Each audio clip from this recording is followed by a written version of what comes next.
Les attentes sont immenses alors qu'Américains et Iraniens se retrouvent au Pakistan. Le vice-président américain est sur place, ainsi que le président du Parlement iranien. La délégation iranienne, je vous le disais en titre, a rencontré le Premier ministre pakistanais. Islamabad espère des discussions constructives et une solution durable. On en parle avec vous, Ondine De Gaulle, vous êtes notre correspondante à Islamabad.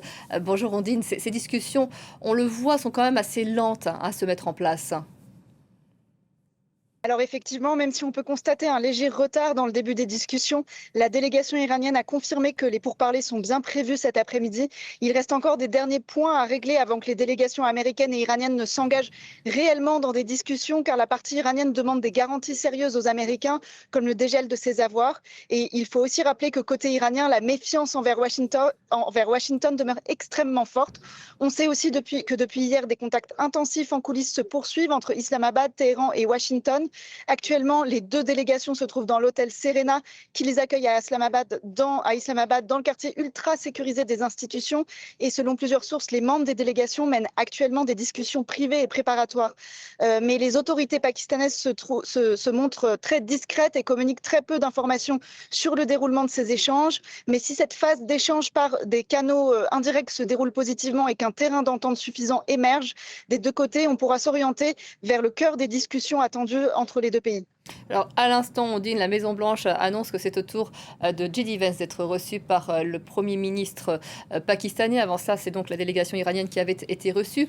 Quels sont les points qui doivent être donc précisément discutés?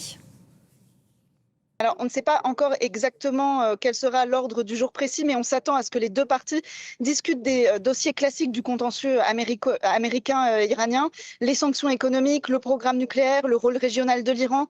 Côté américain, les principales demandes portent surtout sur la libre circulation dans le détroit d'Ormuz et sur la limitation du programme d'enrichissement d'uranium iranien, qui était le principal casus belli des Américains. De son côté, une des priorités de l'Iran pourrait être également de faire avancer ses exigences au sujet du contrôle du détroit d'Ormuz, alors qu'il cherche à imposer des droits de passage aux navires.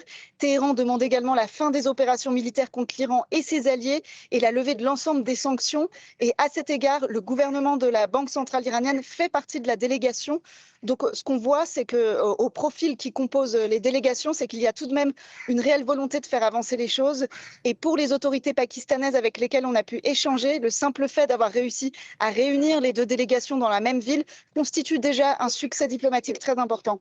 Je vous remercie beaucoup. On suivra cela avec vous tout au long de la journée et tout au long du week-end d'ailleurs.